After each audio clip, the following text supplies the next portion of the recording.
Si elle est parfaitement adaptée au trajet court, la voiture électrique est encore confrontée au problème de recharge sur long parcours. Heureusement, il existe des planificateurs d'itinéraires. Je suis donc parti à la rencontre de Loïc, un utilisateur régulier de l'application ABRP, Better Route Planner, qui va tout nous expliquer.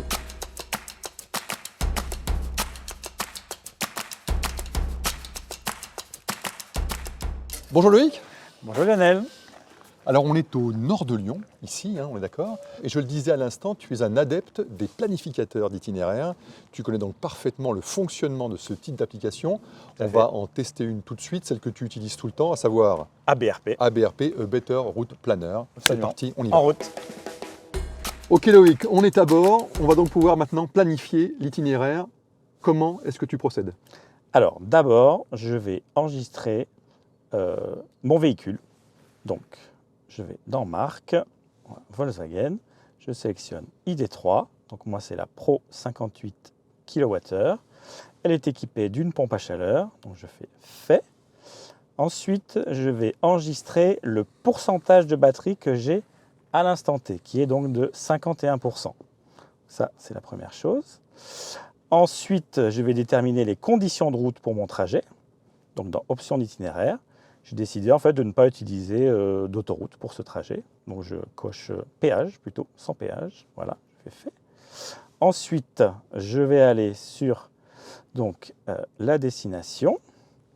Voilà, je vais rajouter une étape. Voilà, et l'arrivée. Tac. Voilà. Ça cherche. Voilà, donc on va partir avec 51% de batterie. On va arriver à notre étape à 41%. On va charger à cette étape-là et ensuite on reviendra tranquillement.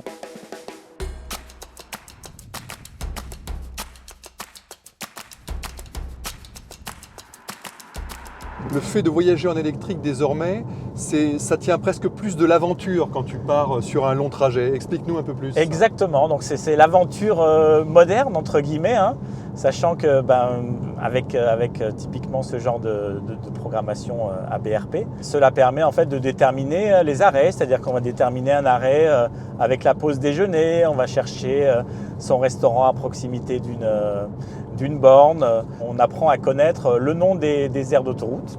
Ce qui est assez étonnant, c'est pas forcément quelque chose d'habituel. Ça veut dire aussi que tes voyages maintenant sont beaucoup plus longs que par le passé, alors non?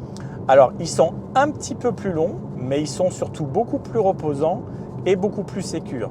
Parce que comme le recommande la prévention routière, je m'arrête environ toutes les 2 heures.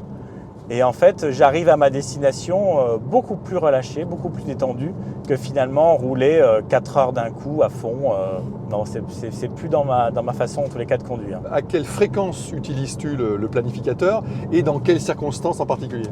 Dès que j'ai un long trajet à faire, j'utilise ABRP à chaque fois. C'est-à-dire que pour aller, on va dire, dans le sud, à Paris, à Bordeaux, c'est vraiment une utilisation avant chaque trajet.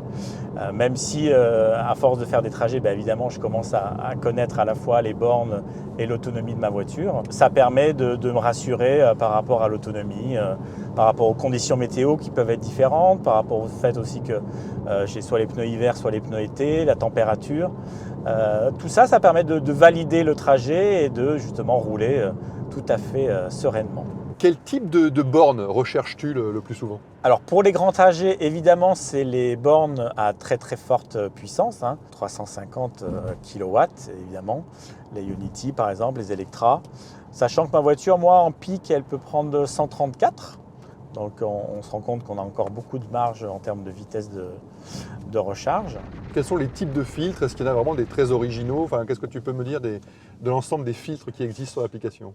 Alors effectivement, il y a de nombreux filtres très intéressants. Par exemple, la vitesse, c'est-à-dire que étonnamment, la vitesse permet de modifier en fait son trajet parce que c'est pas en allant parfois plus vite en vitesse qu'on va plus vite en temps. Donc c'est là où on se rend compte que la surconsommation entre 110 et 130 parfois est un inconvénient. Il est possible aussi grâce à l'application d'ajouter du poids à la voiture. Donc par exemple, si on a une remorque, si on tracte, Ça permet de rajouter par exemple 500 kg, 750 kg. Pour que le logiciel en tienne compte, c'est ça, dans ta Et voilà, consommation. puisse en fait anticiper la surconsommation par rapport à ça. D'accord. Donc on peut choisir également le réseau de recharge, le type de borne qu'on souhaite, donc ultra rapide ou plutôt lente. On a sur l'écran le nombre de bornes utilisées en temps réel.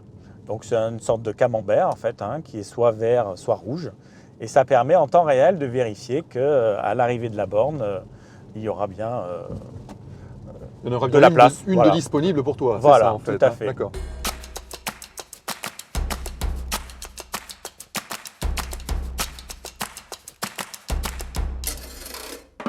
Est-ce que tu as testé d'autres applications de planification d'itinéraire? Oui, tout à fait. Il y a ChargeMap qui propose aussi un système de planification, alors qui est moins précis. On peut rentrer moins de paramètres sur ChargeMap, mais qui est aussi très intéressant. Et notamment au niveau des bornes, parce qu'il y a on va dire un suivi au niveau des bornes en panne ou du nombre de connecteurs, par exemple, du type de connecteur. Je trouve que l'application ChargeMap là-dessus est vraiment très intéressante. D'accord. D'autres peut-être? Celle de ta voiture déjà, parce que ta voiture dispose d'un planificateur. Alors, Qu'est-ce que tu oui, peux nous en dire? elle dispose d'un planificateur, mais je dois dire que malheureusement, il n'est pas au niveau de Better Route Planner, loin de là. Est-ce que le fait d'utiliser une voiture électrique a changé quelque part ta manière de te déplacer, de voyager? Alors complètement, j'avais une conduite plutôt, on va dire, dynamique, voire un peu trop dynamique, vu qu'avec mon ancien véhicule, j'ai perdu pas mal de points pour excès de vitesse. Donc du coup, en fait, le calme et la zénitude de l'électrique m'ont complètement, on va dire, réconcilié avec la voiture. Et j'ai eu, en fait, avec l'électrique, une attitude beaucoup plus zen, en fait. On vient de le voir, planifier son trajet prend un peu de temps en amont, c'est vrai, mais c'est du temps bien investi et qui permet de faire de belles découvertes. Loïc, merci pour ce test. Le dernier mot te revient, un dernier conseil pour les automobilistes qui envisagent de faire de longs trajets en véhicule électrique. Bien planifier son trajet, c'est juste prendre du plaisir pour conduire, tout simplement. Belle philosophie de vie. Merci Loïc, merci beaucoup. Avec plaisir. N'hésitez pas à poser vos questions sur rédaction@roule.fr. Quant à moi, eh bien, je vous dis à très bientôt sur Roule, bien sûr.